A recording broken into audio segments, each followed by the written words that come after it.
But once I made this discovery, I was like, oh my gosh, now I get it. I like to keep these things really simple. I like to focus on what my emotions are telling me, which is I am either moving towards that which I want or away from that which I want. So I don't really need to define them further down than that.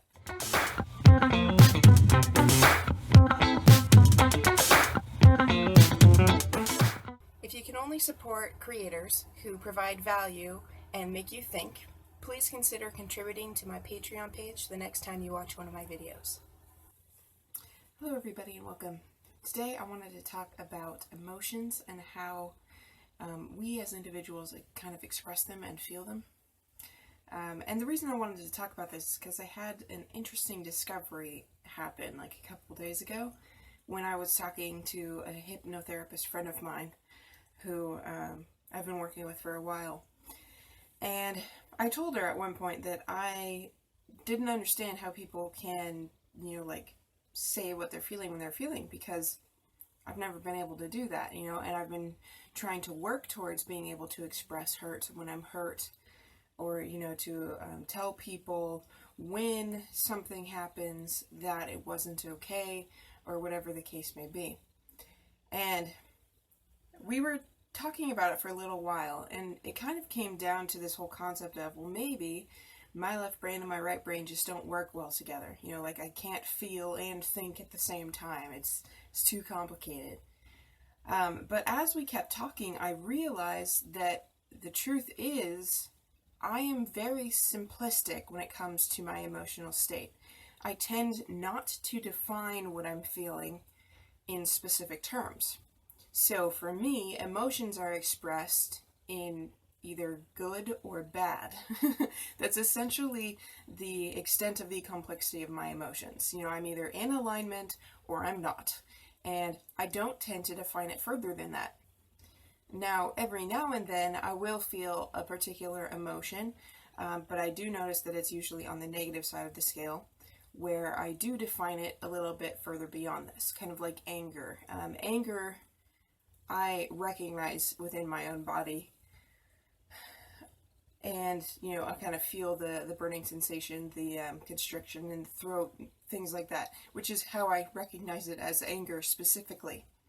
But realistically, even anger is just a state of misalignment.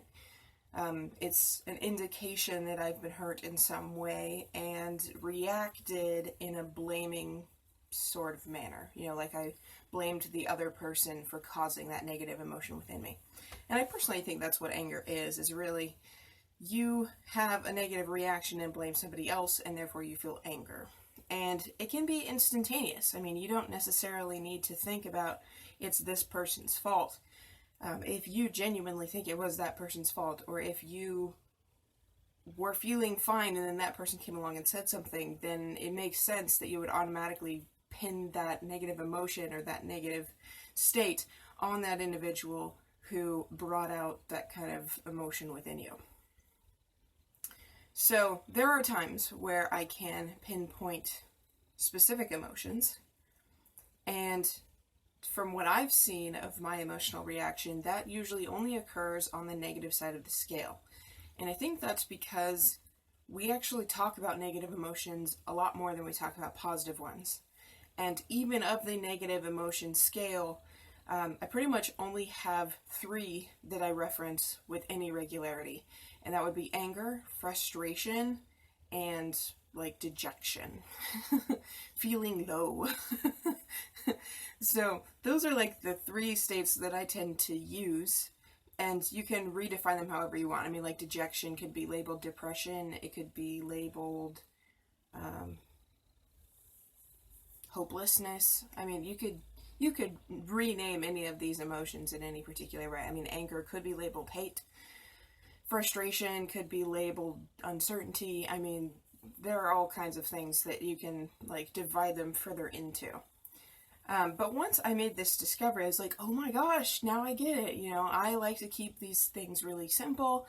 I like to focus on what my emotions are telling me, which is I am either moving towards that which I want or away from that which I want.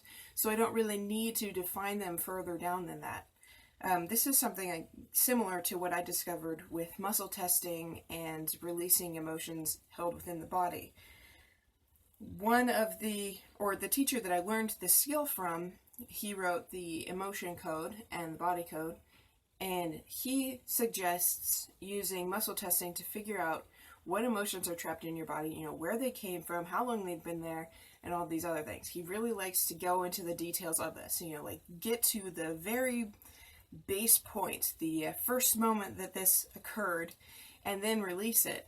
And to me, that seemed like a lot of work and completely unnecessary. So I started muscle testing on myself, and usually what I do is, do I have a trapped emotion? And then I test it. Can it be released right now? And then, test that. And then, do I need to know anything more about this? And if the answer is yes, then I'll start to do deeper work. But usually, about 99% of the time, the result is no, I don't need to know more about this. I just need to release the emotion. So that's what I do. I say, is there an emotion? Can I release it? Is there anything more I need to know about this? And then I release the emotion via running a magnet or my fingers down my governing meridian. So, it's pretty simple. And I'm pretty sure that the guy who created the emotion code and the body code, he probably did this so that he, as somebody releasing emotions on somebody else, could understand what was going on, like where these emotions came from and all those other things. He was looking for understanding. But as somebody who is releasing these within myself, I don't really need to go into those details. I know me pretty well. I've lived with me all my life. 24 years. So I get why he did what he did. And as somebody who seeks understanding, if I were doing it on somebody else, I very well might end up doing the same kind of thing. But knowing me, even then, I probably would go with the simple version, because I don't like to do things like reintegrating the child and looking back at the first time you felt this emotion or where this emotion stems from and things like that. And I think it's because I have learned to process my emotions fully, to feel them all the way through. And when you have a trapped emotion, it tends to come to the surface at some point. And as long as you're willing to let it process, as long as you're allowing to let that emotion pass through you, you actually end up resolving the whole thing, no matter where it started. Because you finally felt the emotion and you could allow it to release. So while I enjoy the release mechanisms, running the magnet and stuff like that, you can also use that mechanism for releasing old belief patterns and whatnot. So it's kind of cool. But when I do that, I don't feel the need to understand it further. If it comes up again, then I know that I have the capability to process through it. So if it wasn't released through that, I will at least be able to process it through if it comes up again. And I have no idea how much of the things I've actually released and how many of the things I haven't. Usually I use muscle testing to tell me whether something was released or not. But honestly, who knows? I can't say for sure. All I can say is that I don't have many things coming up regularly that I have to deal with or re-deal with again. I'm pretty comfortable at this point in my development living in the moment, living in the now, and focusing on where I'm going and, moving forward rather than looking back. And this is one of the things that I disliked about therapy when I went to therapy on the various occasions that I did, was that it was constantly about looking back. It was constantly about dredging up old issues, bringing up the past, and trying to get you to feel them so you could process them all the way through. And as somebody who does this naturally, I'm like, this is a waste of time. I don't need to feel those emotions again. I already did. I already processed through them. And I think this is kind of how memory works as well. A lot of people have many memories of when they were young, and I often don't. I can't pull up memories of my youth very well, and that could be a sign that I'm blocking them or there's some kind of trauma. But my guess is I just processed through them well enough that I no longer feel the need to keep those in my mental crawl space. You know, I'm more about tomorrow than I am about last year or 7 years ago. So, while there are things I do remember, most of them I only remember because they were reinforced through storytelling over the years. Like an advent calendar story where when I was 7, well, I don't know actually, I probably wasn't 7. When I was young, my parents got one of these advent calendars that had like little pieces of chocolate in it. And I decided on one particular day that I needed more chocolate. So I had to determine how to go about this. And I didn't want to eat my sister's chocolate because I knew that that would be discovered and I would get in trouble. So, and of course stealing is bad, but so I decided that I would use part of the chocolate from the rest of the days in my calendar. And since I still wanted some chocolate for the remaining days, I would just take half of each of the remaining bits of chocolate, and then I would have more today and have some all the rest of the time that we had the calendars too. So that's what I did. I opened all of the little door things, I like ate half of the chocolate on the little pieces, and then put them back in the thing, and then tried to do my best to close the doors as best I could. And I thought I did pretty well. Obviously, it didn't work out. My parents discovered what had happened, and then they threw away the calendar. And of course, later on, I was like, man, I should have just eaten the whole thing. But, you know, when you're young. And on several occasions, my dad has told me that he was actually proud of me at that particular point in time, although he didn't show it. Because, you know, I'd thought something through. I'd really worked through the logistics of this particular issue, and I'd implemented a plan, and I'd followed through, you know, and it was a good plan, assuming nobody had found out. So, it's humorous looking back at that, and how other people remind me of this story, and then realizing that what was probably devastating to me at that particular time was actually something that we can all look back at fondly and be like, yeah, that was pretty funny. That was very intelligent, you know, things like that. It was an interesting story. So that's one of the examples of the stories that I do remember, but I don't really have an emotional connection to it other than it's fun to remember that. So I don't even know if without those memories I have an emotional situation I need to work through. And I don't know if I would remember them otherwise. Because, you know, these are not things that come up very often within my own head.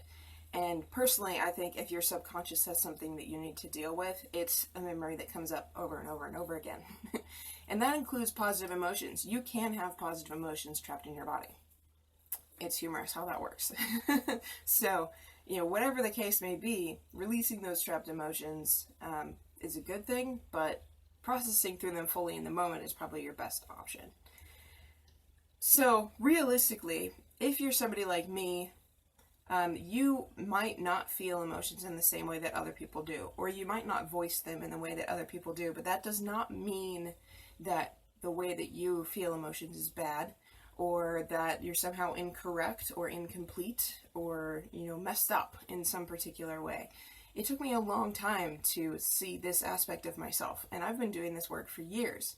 So, understanding that my emotions are mine, you know, they're unique to me, is kind of cool. And I'm allowed to define them as much as I want or not define them as much as I want. And I remember somebody saying a while ago that if we didn't have words for emotions, we probably wouldn't feel them. Similar to color. If we didn't have words for color, we wouldn't see them.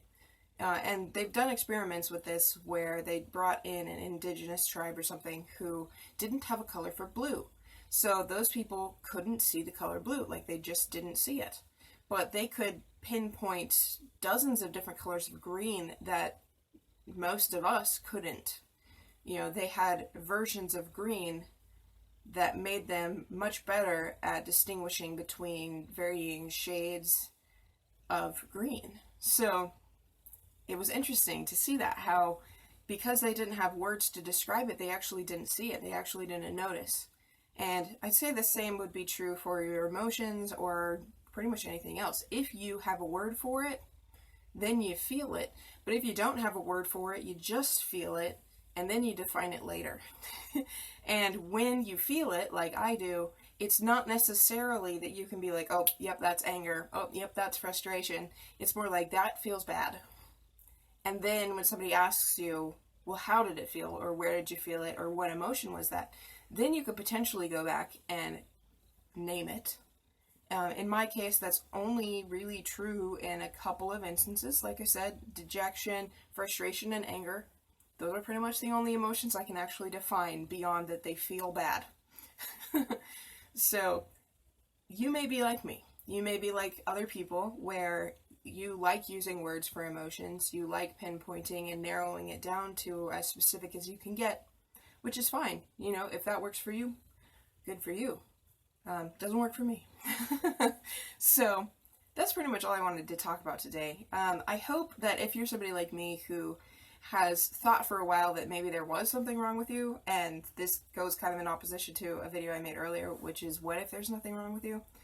But a concept like this, it's humorous. I mean, you don't think it would affect your life that much, but it's amazing for how long I've thought that this meant that there was like something innately wrong with my brain, or that I just wasn't capable of doing something that every other human could.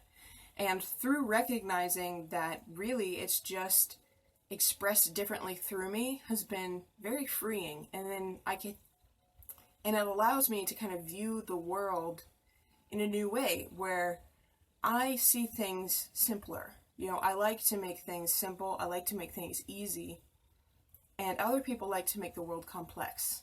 So I fall on an extreme side of the emotion scale. You know, I feel good and bad. I don't really feel emotions.